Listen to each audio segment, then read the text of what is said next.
A machinist spent 10 years watching his boss break every rule in the book.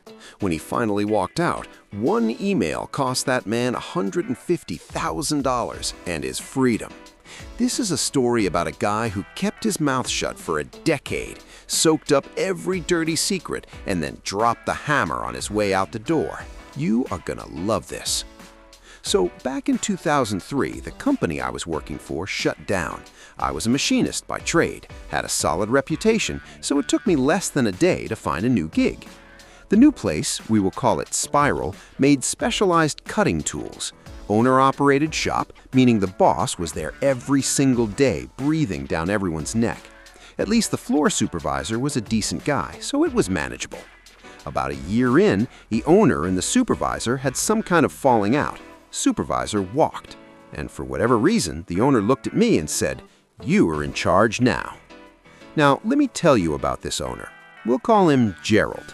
Gerald was in his 60s, started the company out of his garage back in the day, built it up, bought a massive chunk of land, turned it into a whole industrial park, all before he hit 30.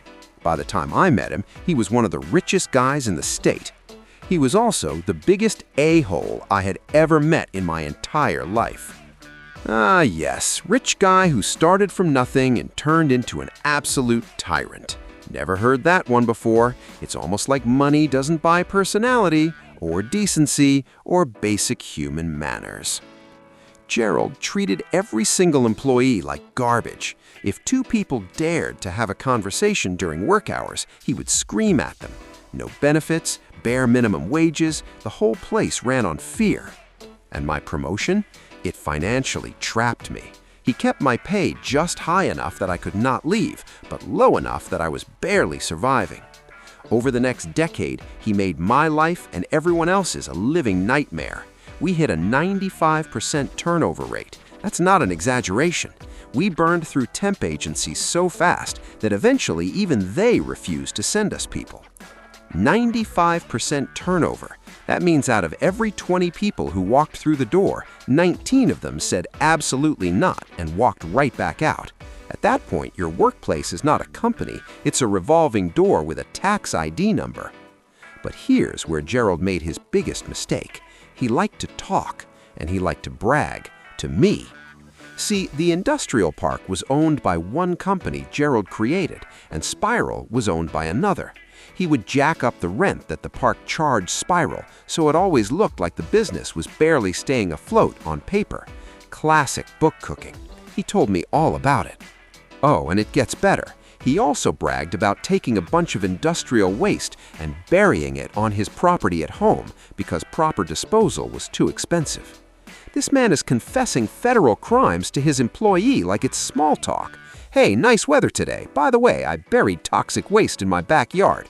Sir, do you not understand how secrets work? You're telling the guy you underpay about your illegal activities. That's not confidence, that's stupidity wearing a suit.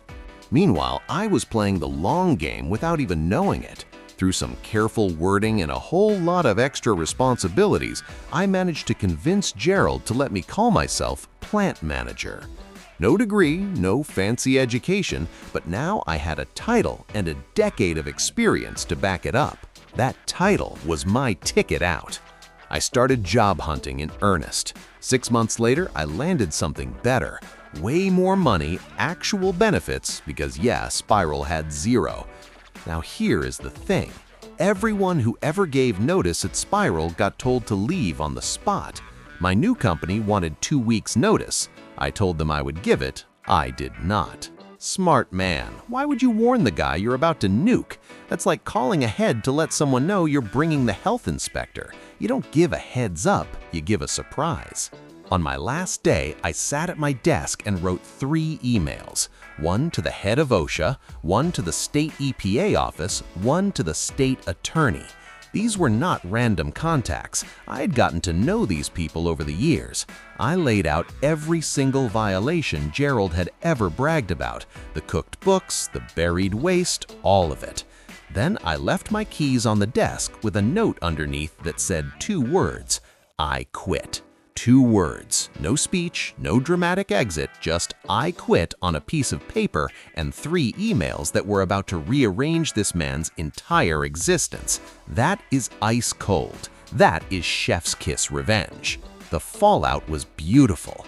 OSHA hit the company with $150,000 in fines for willful violations. The EPA showed up at Gerald's house and started digging. They tore up half his property before he finally cracked and told them where he buried the waste. They were literally excavating his yard like an archaeological dig site, except instead of ancient artifacts, they were finding toxic sludge. Imagine your neighbors watching backhoes roll onto your property on a Tuesday morning. Oh, what's Gerald up to now? Oh, nothing, just the federal government digging up his lawn. I never found out if the state attorney investigation went anywhere, but what I do know is that Gerald ended up in jail. Being the worst boss ever does not pay off. Who knew? All right, here's the verdict. This was a masterclass in patience. 10 years this man sat there, underpaid, overworked, treated like dirt, watching his boss spill every illegal secret like it was happy hour, and he remembered all of it. He didn't blow up, he didn't quit in a rage, he waited until he had a better job lined up, and then he pressed the button. Strategic, calculated, beautiful. Now, waiting a full decade, a little much? Yeah, it was. Gerald had him financially trapped, and he just accepted it for 10 years. That's a long time to suffer because of pride or fear or whatever kept him there. Should have gotten that plant manager title sooner, should have been job hunting from year 3. But hey, the ending makes up for it. Me personally, I would have quit on day 1 because I don't like being yelled at.